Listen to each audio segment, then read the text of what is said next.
জামালপুর সীমান্তে ঐতিহাসিক পাথরের চর খেলার মাঠে চলছে ফুটবল টুর্নামেন্ট। খেলা দেখতে ভিড় করেছেন কয়েক হাজার দর্শক। এ নিয়ে আরো জানাতে যুক্ত হচ্ছেন সহকর্মী রিয়াদ হাসান হৃদয়। হৃদয়, খেলা ঘিরে উন্মাদনা কেমন দেখছেন, বিস্তারিত জানাবেন। জি, জামালপুরের এই মুহূর্তে রয়েছি যে স্থানটিতে, সেটি হচ্ছে জামালপুরের দেওয়ানগঞ্জ উপজেলার ঐতিহ্যবাহী পাথরের চর মাঠ। এবং এই মাঠটিতে আসলে ফুটবলের প্রতি যে মানুষের ভালোবাসা এবং ফুটবল যে জনপ্রিয় একটি খেলা, সেটি কিন্তু এই মাঠটিতে না আসলে বোঝাই যাবে না। যদি আমি আপনাদের একটু দেখাই তাহলে দেখবেন যে মূলত প্রচুর পরিমাণে দর্শক কিন্তু আজকে এই খেলা দেখার জন্য এই স্থানে উপস্থিত হয়েছে। এবং আমি যদি আপনাদের বলে দেই যে মূলত এটি হচ্ছে আজকে এই যে খেলাটি হচ্ছে সেটির সেমিফাইনাল খেলা। তবে এই খেলা দেখতে আমরা দেখেছি যে সকাল থেকেই বিভিন্ন স্থান থেকে জনপ্রিয় যারা রয়েছে, অর্থাৎ খেলা দেখতে যারা ভক্ত রয়েছে, তারা কিন্তু খেলা দেখতে এসেছেন। এবং আজকের যে এই খেলা দেখতে যারা এসেছে তাদের সাথে আমরা একটু কথা বলতে চাইবো। মূলত যে এই খেলাটি যে যারা দেখতে এসেছে তাদের সাথে একটু কথা বলতে। এই যে খেলা চলছে, আসলে আপনারা একজন সচেতন নাগরিক হিসাবে এই খেলাটিকে কেমন ভাবে দেখছেন?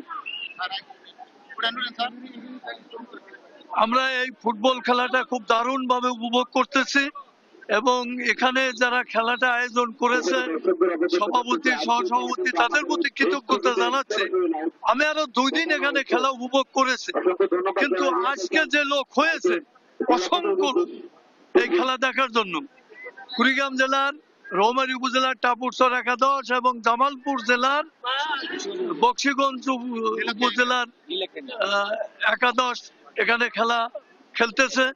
উভয় পক্ষে খুব ভালো খেলা উপহার দিচ্ছে, নৈপুণ্য খেলা দেখাবে। এখানে উপস্থিত হয়েছেন আপনাদের আর অন্যান্য নেতৃবৃন্দ।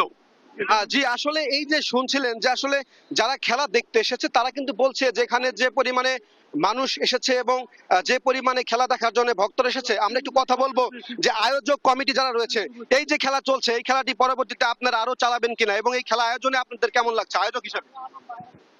অবশ্যই ভালো লাগতেছে। আমি এর পরিচিতিটা দিতে চাই ফুটবল টুর্নামেন্টের। এটা পরবর্তী আমরা আরো একটা খেলা ছাড়বো ইনশাল্লাহ। আমাদের এই প্রত্যন্ত গ্রাম অঞ্চলের এই ফুটবল খেলাটা এত জনপ্রিয়, বিশেষ করে আমাদের পাথরচরের এই গ্রাউন্ডে।